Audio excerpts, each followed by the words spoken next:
Welcome to Mike's Organic Cafe. This is the best way to eat pancakes, packed with protein, not just processed sugary chemicals that are empty calories. Blueberry, lemon ricotta pancakes.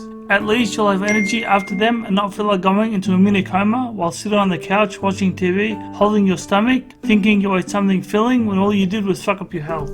Ingredients are 1 tub of organic ricotta cheese, or use homemade from the other video, it's easy to make. 1 3/4 cups of full fat unhomogenized milk, sprinkle of sea salt, monk fruit icing sugar for dusting, 1 cup of blueberries, the ones I planted will yield blueberries in a month, 1 lemon zest and juiced lemon, 1.5 tablespoons baking powder, 1/4 cup erythritol, 1 teaspoon vanilla, 2 teaspoons unsalted butter melted plus more for the frying pan, 1 large egg, and 1.5 cups of all-purpose flour. And organic Canadian maple syrup, cause who eats pancakes without maple syrup? Don't worry, the protein in the ricotta will counter the sweetness.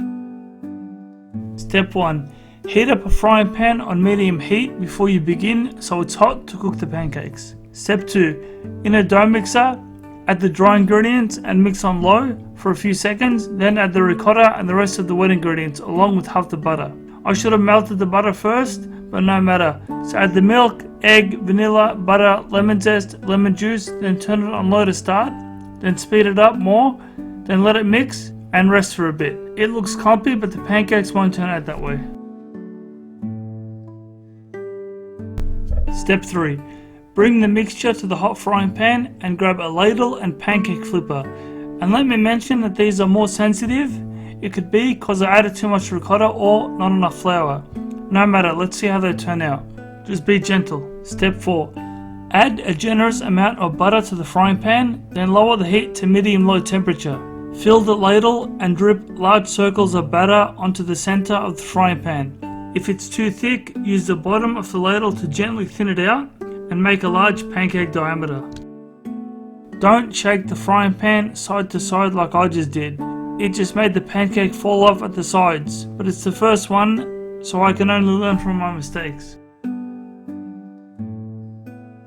Cook until they start to bubble. Let the bubbles stop bursting before gently flipping the pancake.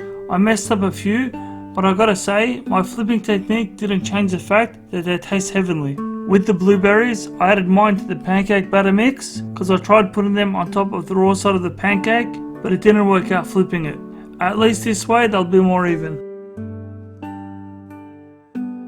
Drizzle the syrup over the pancakes and serve and enjoy a protein-packed pancake, not an empty calorie stack of fake flavor. Be seeing you.